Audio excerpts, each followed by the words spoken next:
बच्चों आज की इस लेक्चर में हम लोग डिस्कस करने जा रहे हैं relation between am, GM and HM.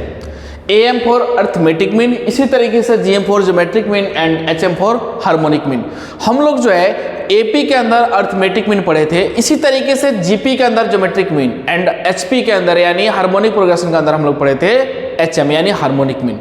ये सारी चीजें हम लोग ऑलरेडी डिस्कस कर चुके हैं कि एएम क्या होता है, जीएम क्या होता है और एचएम क्या होता है। अगर किसी नंबर्स का हमें एएम निकालना हो, जीएम निकालना हो या एचएम निकालना हो तो हम लोग कैसे निकालते हैं, ये सारी चीजें हमें अपने को पता है ना।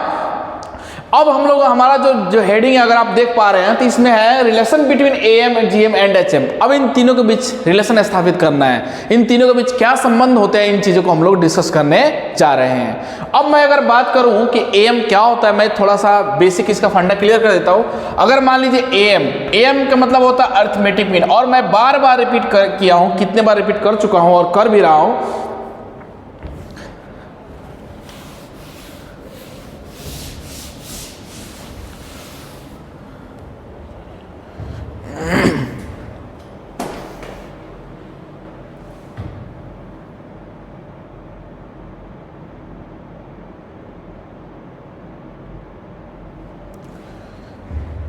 हेलो बच्चों, आज की इस लेक्चर में हम लोग डिस्कस करने जा रहे हैं relation between am, GM and HM. तो अर्थमेटिक मीन जो है क्या होता है, ज्योमेट्रिक मीन क्या होता है और हार्मोनिक मीन क्या होता है, हम लोग ऑलरेडी डिस्कस कर चुके हैं। जैसे कि एपी के अंदर अर्थमेटिक मीन पढ़े थे कि किसी भी नंबर का अगर अर्थमेटिक मीन निकालना हो तो कैसे निकालते हैं। जैसे कि मैं बताया था कि एवरेज की तरह निकालते हैं। अगर अर्थमेटिक मीन दो नंबर्स हो अपने पास ए और बी और अपने को निकालना है एएम, तो क्या करने वाले हैं, A plus B by 2 sum of the numbers divide by total number of terms. अगर 3 नंबर्स हो तो क्या करने वाले हैं, सेम काम करने वाले, A plus B plus C by 3 है ना, sum of the numbers divide by total number of terms यानी एवरेज की तरह। अब बात करें ज्योमेट्रिक मीन। ज्योमेट्रिक मीन क्या होता है, जीपी के अंदर हम लोग ऑलरेडी इसको भी डिस्कस कर चुके हैं कि अगर दो नंबर्स हैं अपने पास ए एंड बी और अपने को फाइंड करना है ज्योमेट्रिक मीन, तो क्या करते हैं, ए इंटू बी दोनों नंबर का प्रोडक्ट लिए पावर में 1/2। अगर 3 नंबर्स हो ए बी सी तो A into B into C whole to the power 1/3। इस तरीके से अपन करते हैं ज्योमेट्रिक मीन फाइंड आउट करते हैं। अब बारी है हार्मोनिक मीन क्या होता है। तो हार्मोनिक मीन ये भी डिस्कस कर चुके हैं कि अगर दो नंबर है मान लीजिए ए और बी और इसका निकालना है एचएम, तो क्या करने वाले हैं, लिखेंगे 1/a प्लस 1/b है ना। इन दोनों नंबर्स का क्या करना है, रेसिप्रोकल लेना है, डिवाइड बाई 2 यानी total number of terms raise to the power -1। इसी तरीके से अगर एचएम ऑफ 3 नंबर्स है ना, ये 2 नंबर्स हो गया है ना। अगर 3 नंबर्स के निकालने हो तो सिंपल है 1/a plus 1/b plus 1/c divide by total number of terms यानी 3 whole raise to the power -1। इस तरीके से हम लोग पढ़ सकते हैं ऑलरेडी कि किसी भी दो नंबर का अर्थमेटिक मीन निकालना हो या ज्योमेट्रिक मीन निकालना हो या हार्मोनिक मीन निकालना हो तो कैसे निकालते हैं। तो आई होप यहाँ तक समझ में आ गया होगा कि इन तीनों के बीच डिफरेंस क्या होता है और कैसे हम लोग लिखते हैं, है ना। अब हम लोग यहाँ पे बात करने वाले हैं relation between am, GM and HM, है ना। इन तीनों के बीच अपने को क्या करना है, संबंध स्थापित करवाना है। एएम, जीएम और एचएम के बीच रिलेशन क्या होंगे, है ना, इसके बारे में हम लोग यहाँ पे डिस्कस करने जा रहे हैं। तो आई होप ये चीज समझ में आई क्या होगा, है ना। एएम, जीएम ये सारी चीज हम लोग डिस्कस कर चुके हैं लास्ट लेक्चर में। तो मैं यहाँ पे लिखता हूँ, पहले दो नंबर हम ले लेता हूँ, है ना, A and B are both positive real number. मैं ए और बी दो नंबर लिया, दोनों को क्या मान लिया कि ये पॉजिटिव रियल नंबर है ना। अब बात करने वाले हैं अर्थमेटिक मीन, इसी तरीके से बात करने वाला है ज्योमेट्रिक मीन और यहाँ पे बात करने वाला है harmonic mean. Arithmetic mean A for arithmetic mean AM, G for GM and H for HM. इस तरीके से ए, जी और एच में लिख रहा हूं, है ना।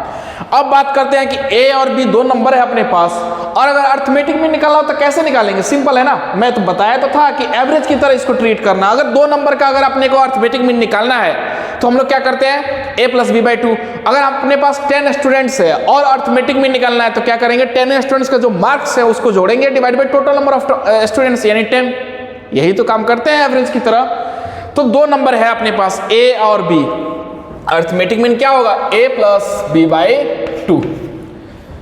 अब बात करने वाले ज्योमेट्रिक मीन। ज्योमेट्रिक मीन क्या होगा, ए और बी का लिखेंगे, दोनों का मल्टीप्लाई करेंगे, a into B whole to the power 1/2, है ना।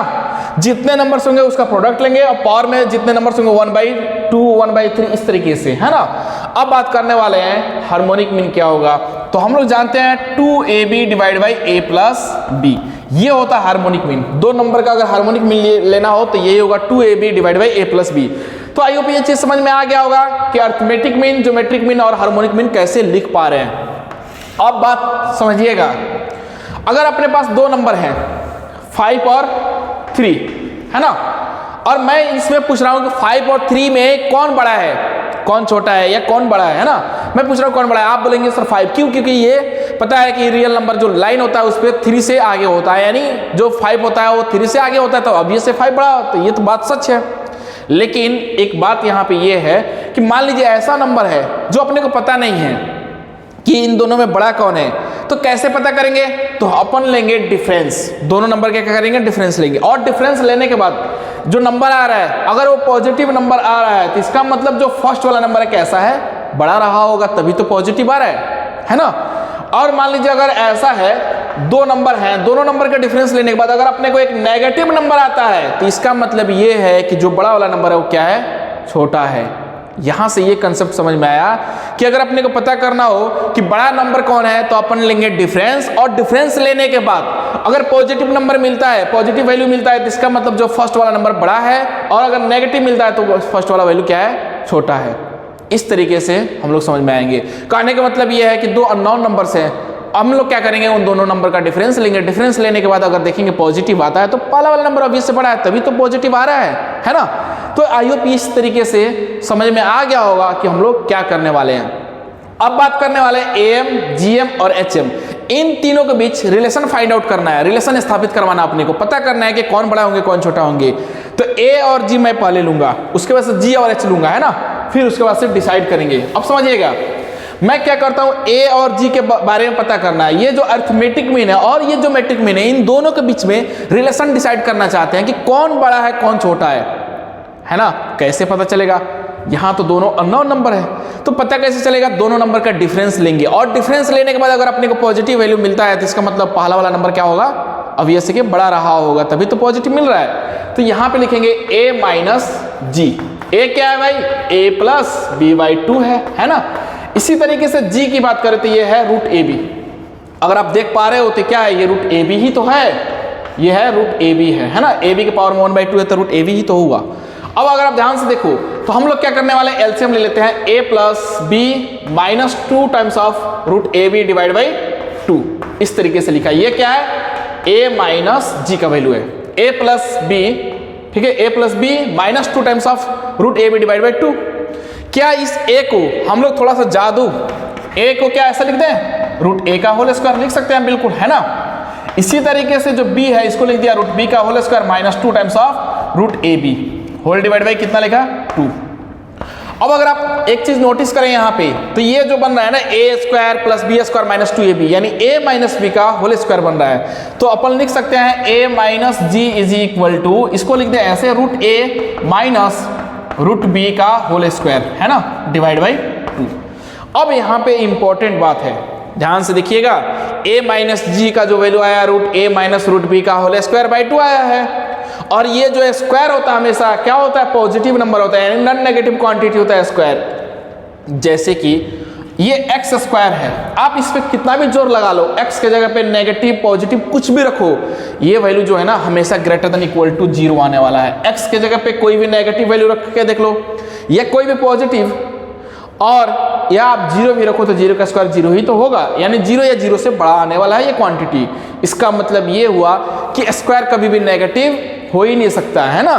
तो ये क्वांटिटी कैसा होने वाला है, ये quantity greater than equal to 0 होने वाला है। और हम लोग ऑलरेडी बोल चुके हैं कि A और B कैसा है, क्या है, पॉजिटिव रियल नंबर है। ऑलरेडी हम लोग बता दिए हैं कि A B क्या है, पॉजिटिव। तो root A minus root B का होल स्क्वायर जो है ये स्क्वायर है, ये अभी से एक पॉजिटिव, डिवाइड बाई 2 क्या है, 2 एक पॉजिटिव नंबर है। तो ये ओवरऑल कैसा क्वांटिटी है, ग्रेटर देन इक्वल टू 0, यानी नॉन नेगेटिव क्वांटिटी। आया समझ में तो आ ही गया होगा कि ये क्वांटिटी कैसा है, नॉन नेगेटिव। और ये जो वैल्यू है किसका है, A माइनस जी का है। तो यहां से हम लोग बोल सकते हैं कि ये A माइनस G this quantity should be greater than equal to 0, क्योंकि यही वैल्यू तो इसका है।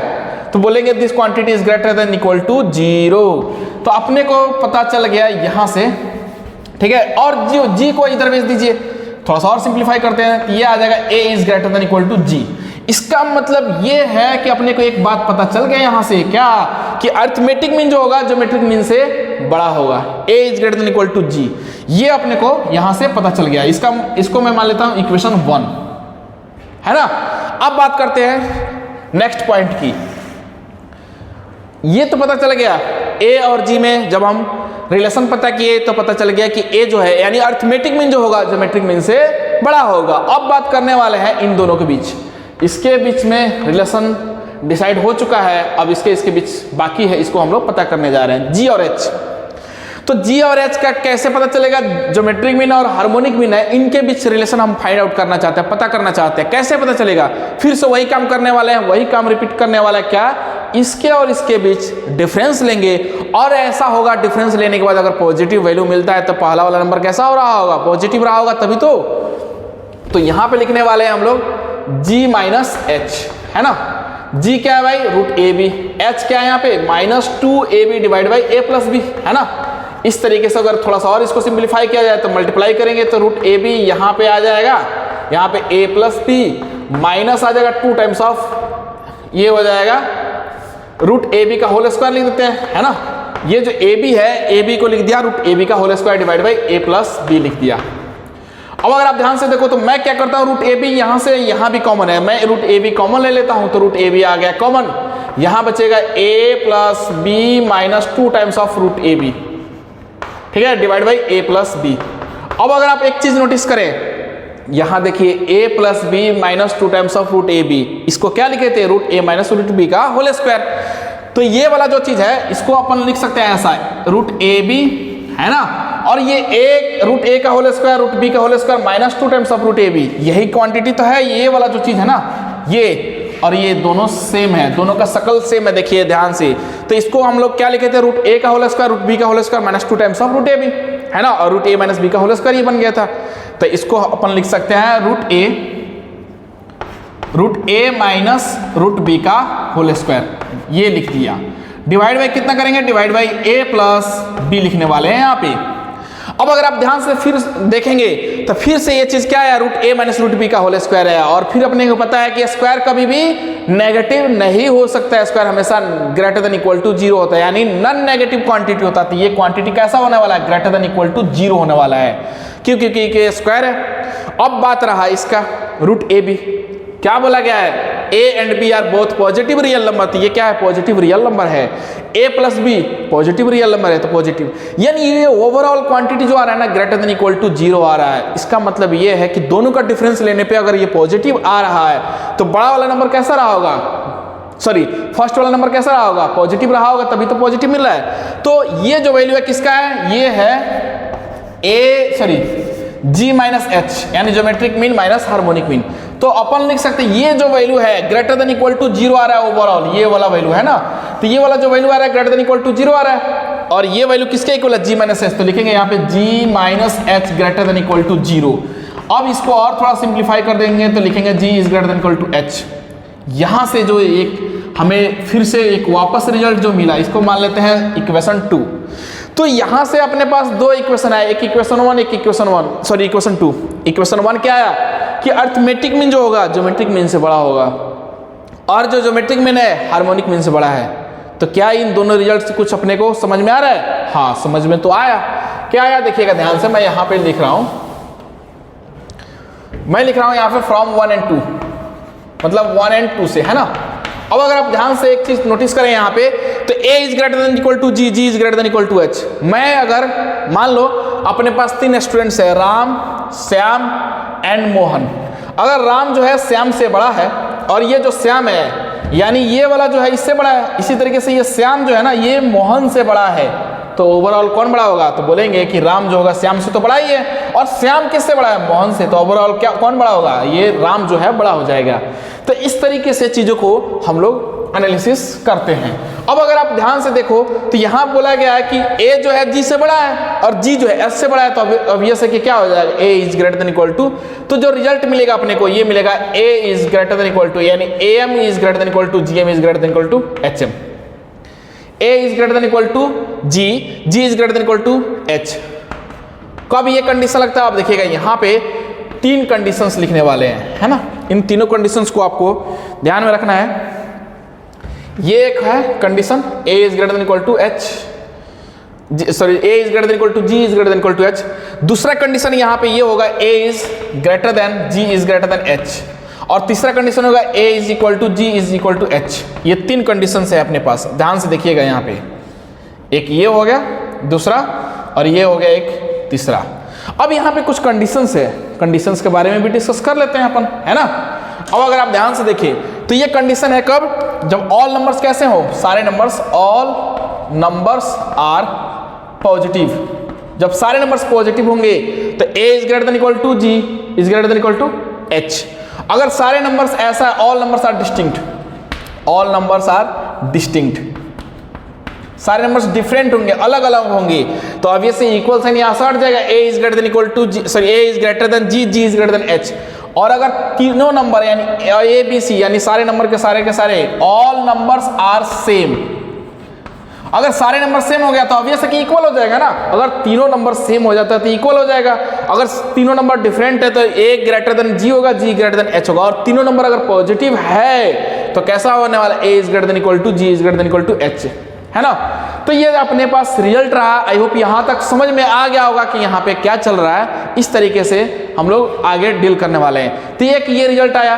अब इसमें जो है ना, जो इंपॉर्टेंट बात ये है कि am is greater than equal to gm जो होता है ये इंपॉर्टेंट है। अपन जो डिस्कस करते हैं, जो क्वेश्चंस के अंदर अप्लाई करते हैं, वो लगाते हैं am is greater than equal to gm, है ना। अब बात इसमें ये है कि कब अप्लाई करते हैं, कब करते हैं। सिंपल है ना, हम लोग तब करते हैं जब ऐसा हो कि अपने से क्वेश्चन में पूछा जाए कि मैक्सिमम वैल्यू क्या आने वाला है या मिनिमम वैल्यू क्या आने वाला है ना। यानी क्वेश्चन में अगर कोई क्वांटिटी दे रखा हो, उसका मैक्सिमम और मिनिमम वैल्यू फाइंड करने वाले हो, वहां पे अपन ये अप्लाई करेंगे, है ना। अब इसमें एक दूसरा रिजल्ट है, उसको भी यहाँ पे डिस्कस कर लेते हैं, है ना। तो यहां से ये पहला हमारा काम हो गया। अब दूसरा प्रूफ देखते हैं। एक और रिजल्ट है जिसका क्वेश्चन सॉल्व करते टाइम अपने को ध्यान रखना पड़ता है ना। दूसरा ये है, अपने को प्रूफ करना है G square is equal to AH, यानी ज्योमेट्रिक मीन का जो है, ज्योमेट्रिक मीन का स्क्वायर जो होगा अर्थमेटिक मीन और हार्मोनिक मीन का प्रोडक्ट के इक्वल होता है। ये प्रूफ करना है। देखते हैं इसका प्रूफ। बहुत ही सिंपल है। मैं क्या करता हूं, RHS ले लेता हूं, है ना। AH ये ले लिया AH। अगर आप ध्यान से देखो तो AH का मतलब, A का मतलब क्या हो, अर्थमेटिक मीन, और 2 नंबर का अर्थमेटिक मीन क्या होता है, A प्लस बी बाई 2 होता है, तो लिखेंगे A plus B by 2। Harmonic mean क्या होगा 2 नंबर का, 2AB divide by A plus B divide by A plus B. अब अगर आप ध्यान से देखिए एक चीज यहाँ नोटिस करें तो A प्लस बी और A plus B cancel out, ये 2 से 2 कैंसिल आउट, तो क्या मिला अपने को मिल गया यहाँ पे AB। क्या इस AB को मैं लिख दूं ऐसा, रूट AB का होल स्क्वायर, हाँ लिख दिया, कोई इशू नहीं है ना। AB को लिख दिया रूट AB का होल स्क्वायर, और रूट AB अपने को पता है बचपन से ही कि ये क्या है, ज्योमेट्रिक मीन है, यानी G। तो G स्क्वायर किसके इक्वल आ गया, AH के इक्वल आ गया। यही तो प्रूफ करना था अपने को। तो ये भी एक इंपॉर्टेंट रिजल्ट है, इसका भी यूज अपन क्वेश्चन में करते हैं, है ना। तो इस तरीके से ये चीज आपको ध्यान में रखना है। G square is equal to AH, AM is greater than equal to GM is greater than equal to HM। जब सारे नंबर पॉजिटिव हो, सारे नंबर डिस्टिंक्ट हो, इक्वल साइन हटा देंगे, और तीनों नंबर इक्वल तब होते हैं जब सारे नंबर्स कैसा हो, सेम हो। तो आई होप ये चीज समझ में आ गया होगा यहाँ से कि हम लोग किस तरीके से इसको भी प्रूफ किए। ये रिजल्ट भी इंपॉर्टेंट है, इन दोनों रिजल्ट को आपको याद रखना है। अब हम लोग करने वाले हैं इससे रिलेटेड एग्जाम्पल्स, है ना, जिससे होगा हमारा कंसेप्ट क्लियर, और ये समझ में आएगा कि अपने को ये जो है AM is greater than equal to GM का कंसेप्ट लगाना कब है, कैसे लगाना है और कब लगाना है, ये सारी चीजें तब समझ में आएगा जब हम लोग इससे रिलेटेड कुछ एग्जांपल्स यहाँ डिस्कस करेंगे, है ना। तो अब अपन क्या करते हैं, कुछ एग्जांपल्स करते हैं जो कि इससे रिलेटेड होगा।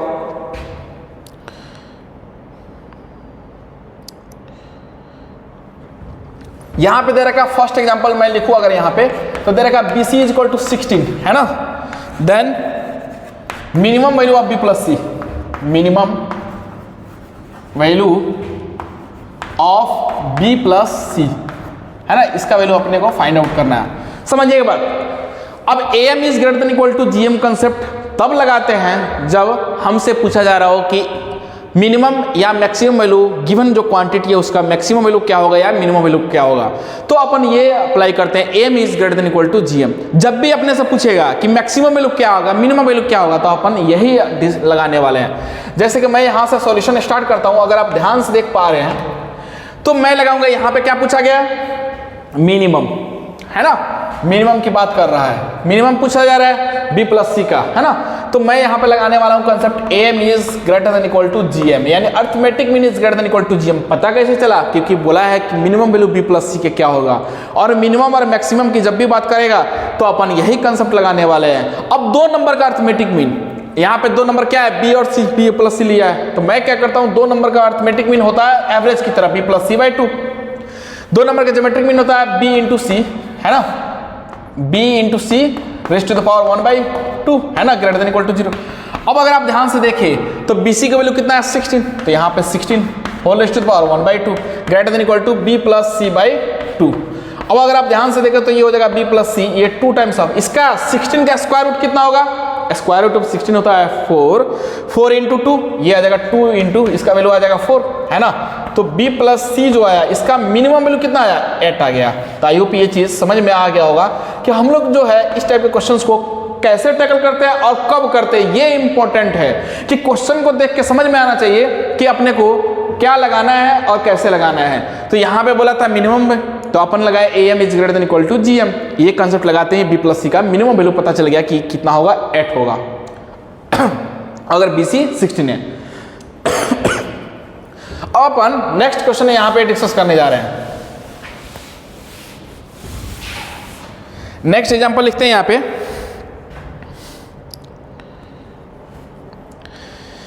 देखिएगा अपने को दे रखा है यहाँ पे एग्जांपल, नेक्स्ट करते हैं। इस पे दे रखा है 2a plus 3b plus 2c is equal to है 7, then find then maximum value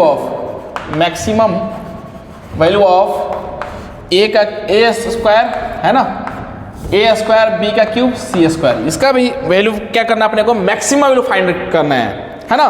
तो अब अगर ध्यान से देखिएगा मैं यहाँ पे इसके बारे में डिस्कस करने जा रहा हूँ। क्या पूछा जा रहा है इसमें दे रखा 2a plus 3b plus 2c is equal to 7 है, then maximum value of a square b cube c square.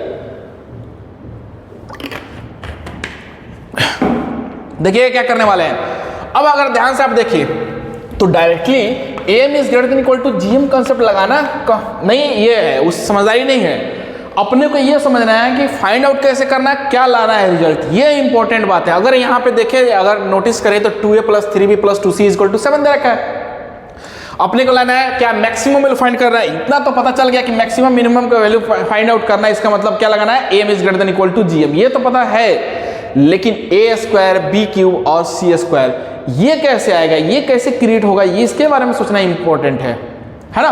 तो मैं सबसे पहले लिखता हूं यहाँ पे M is greater than equal to GM, फिर आगे बात करते हैं ना। M is greater than equal to GM, M दे रखा है अपने को, ये नंबर्स हैं 2a plus 3b plus 2c divide by कितने नंबर से, 1 2 3 डिवाइड बाय 3 कर दिया, ग्रेटर देन इक्वल टू। इन दोनों नंबर का मल्टीप्लाई करोगे 2a into 3b into 2c whole raise to the power कितना 1/3, क्योंकि 3 नंबर से। लेकिन क्या इस नंबर को मल्टीप्लाई करने के बाद अपने को मिल रहा है a square b cube c square मिल रहा है, नहीं मिल रहा है ना यहाँ पे। तो हम लोग क्या करने वाले हैं, अगर ऐसा मल्टीप्लाई करने के बाद नहीं आता है तो हम लोग क्या करने वाले हैं, अपने को ऐसा सोचना है कि ये a स्क्वायर है, तो a स्क्वायर कब आएगा, जब ये नंबर a इंटू a होगा। मतलब अगर ये 2a को हम लोग लिख दें a प्लस a इधर, और इसका जब ज्योमेट्रिक मिल लेंगे तो ये क्या आएगा, a इंटू a स्क्वायर आ जाएगा। 3b को अगर स्प्लिट कर दे b प्लस b, और जब ज्योमेट्रिक मीन लाएंगे तो b इंटू b हो जाएगा, यानी b का क्यूब आ जाएगा। यहां से समझ में ये आया कि इस तरीके से अपन ना करके क्या करने वाले हैं, इस ये स्टेप नहीं करके क्या करने वाला है, 2a 3b और 2c को स्प्लिट कर देंगे। स्प्लिट करने से फायदा क्या है कि 2a को यहाँ पे लिखेंगे a प्लस a, है ना, और जब इस बार मल्टीप्लाई करेंगे तो ये आ जाएगा a इंटू a, यानी a स्क्वायर अपने को मिल जाएगा। तो अब मैं क्या करने वाला हूं, यहाँ पे ये कंसेप्ट यहाँ पे अप्लाई करने वाला हूं, देखिएगा ध्यान से। तो ये इंपॉर्टेंट है, लगाना तो है AM is greater than equal to GM, लेकिन कैसे लगाना है ये बड़ी इंपॉर्टेंट बात है। तो मैं क्या करता हूँ, इस 2A को लिख देता हूँ ऐसे, A प्लस A, 3B को लिख दिया B plus B plus B, है ना, और इसी तरीके से 2C है यानी C प्लस C लिख दिया। ठीक है, इससे फायदा क्या होगा, जब इसका ज्योमेट्रिक मीन लेंगे तो नंबर्स तो प्रोडक्ट में आएंगे, A into A square, B into B into B B cube, C into C square आ जाएगा, ये फायदा है। तो मैं लिखूंगा यहाँ पे 2A को लिख देता हूं मैं A plus A plus B plus B plus B, है ना, इसी तरीके से C plus C divide by कितने हैं 7, कैसे 1 2 3 4 5 6 7, टोटल नंबर ऑफ टर्म्स कितने हैं 7 है, divide by total number of terms, sum of the numbers, सारे नंबर्स का क्या किया, सम किया, divide by total number of terms greater than equal to, इन सारे नंबर्स का क्या करना, प्रोडक्ट करना, A into A B into B into B, इसी तरीके से C इंटू C, है ना, होल रेस्ट टू पावर कितने 1/7, क्यों 1 2 3 4 5 6 7, 7 नंबर से 7 नंबर से तो 1/7 लिखेंगे। अब यहां से आपको समझ में आ रहा होगा कि डायरेक्ट अगर लिखते तो फायदा नहीं था, क्यों, क्योंकि मल्टीप्लाई करने पे 2A into 3B into 2C बन रहा था, लेकिन अगर इस तरीके से स्प्लिट कर दिया तो फायदा ये है कि A स्क्वायर बन जाएगा B का क्यू और C का क्यू, है ना। अब देखिएगा इसका वैल्यू तो पता है अपने को भाई, अगर आप लिख दो ऐसे 3x का वैल्यू अगर 7 है मान लो, तो इसको लिखेंगे x plus x is equal to 7 नहीं लिख सकते हैं, लिख सकते हैं, क्यों, क्योंकि इसकी स्प्लिट करने से क्या फर्क पड़ गया, कोई फर्क नहीं पड़ा, वैल्यू तो अभी भी वही है ना। तो इसी तरीके से अगर वैल्यू जैसे अपने को पता है कि इसका value 2A plus 3B plus 2C का वैल्यू कितना है 7 है इसका वैल्यू, है ना, स्प्लिट करने से भी क्या फर्क पड़ता है, ये 7/7 हो जाएगा ग्रेटर देन इक्वल टू, ये क्या हो जाएगा A into A B into B into B C into C, तो ये आ जाएगा A स्क्वायर B का क्यूब, इसी तरीके से C स्क्वायर, इसके पावर में कितना आएगा 1/7 आएगा। अब देखो अपने को चाहिए इसका मैक्सिमम वैल्यू फाइंड आउट करना है, पावर में है 1/7, तो मैं ये पावर को हटाना चाहता हूँ, क्या ले लेंगे दोनों तरफ ले लेंगे पावर में 1, ये तो कट के 1 आ जाएगा, है ना, तो ये 1 के पावर में क्या ले लेंगे 7 ले लेंगे, और ये जो है A स्क्वायर B का क्यूब C स्क्वायर पावर में 1/7, इधर भी ले लिया 7 क्यों लिया, क्योंकि ये कैंसिल आउट हो जाएगा, है ना, तो ये जो होगा कैंसिल आउट हो जाएगा, तो ये आ जाएगा यहाँ पे जो मैक्सिमम वैल्यू आ रहा है ना A स्क्वायर B का क्यूब, इसी तरीके से C स्क्वायर का जो मैक्सिमम वैल्यू मिला वो क्या मिला 1 मिला। तो आई होप ये चीज समझ में आ गया होगा कि AM is greater than equal to GM concept कब लगाते हैं और क्यों लगाते हैं और कैसे लगाते हैं, इन सारी चीजों को आपको ध्यान में रखना है, अपने को क्रिएट करना होगा कभी कभी, है ना। अब हम लोग नेक्स्ट एग्जांपल की तरफ मूव करते हैं।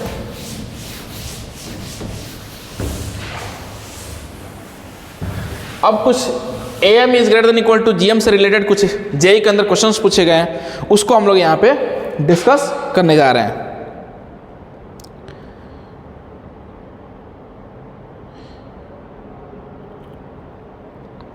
जैसे अगर आप ध्यान से देखें तो एक क्वेश्चन आया था यहाँ पे जेई एडवांस के अंदर 2011 में, है ना, यह आया था जेई एडवांस के अंदर, इसमें पूछा गया था, बोला गया था the minimum value of sum of real number a raised to the power -5, इसी तरीके से a raised to power -4, 3 into a raised to power -3, 1 a के पावर 8 एंड a के पावर 8, ठीक है, एंड a के power 10 with a is greater than 0 each, है ना।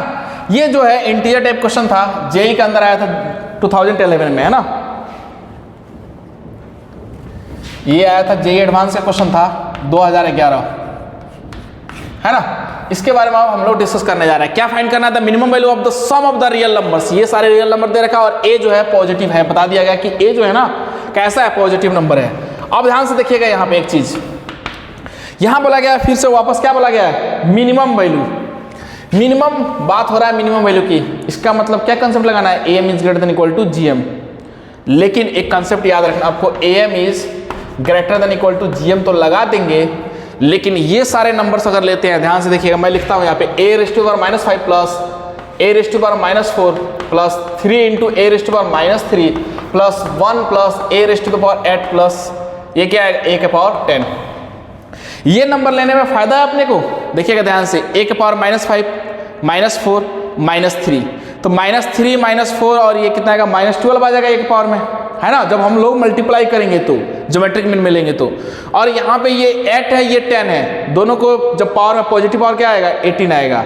यानी अगर a के पावर में -12 आ रहा है इनटू में a के पावर में 18 आ रहा है तो क्या हो जाएगा, ये जो है जो भी कीजिएगा यहाँ पे तो a के पावर कितना आएगा 6 आएगा, है ना, क्योंकि 1 2 3 4 5 6 नंबर से। अब समझिएगा ध्यान से, यहाँ पे अपने को ऐसा इसको बनाना है कि ये जो पावर है ये कैंसिल आउट हो जाए।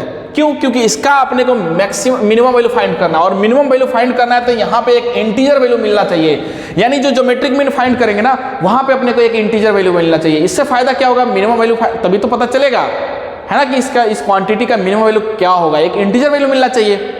तो यहाँ पे जो है ना, अगर आप ध्यान से देखें तो जो नेगेटिव में पावर आ रहा है वो -12 आ रहा है मल्टीप्लाई करने के बाद, और ये जो है 18 आ रहा है, तो फिर पावर तो एक पावर 8 बच रहा, सॉरी एक पावर 6 बच रहा है जो कि इंटीजर वैल्यू नहीं दे रहा है। हम लोग क्या करने वाले हैं, ये 3 टाइम्स ऑफ 3x को लिख सकते हैं ना भाई, 3x है इसको लिख देंगे x प्लस x, कोई दिक्कत नहीं। इसी तरीके से इसको स्प्लिट करना पड़ेगा 3 टाइम्स में, a के पावर -3, a के पावर -3, a के पावर -3, तब ये क्या हो जाएगा, पावर कैंसिल आउट हो जाएगा। ये फायदा है, ये चीज याद रखना आपको। यहाँ पे मैं अब इसको लिखता हूं फिर से।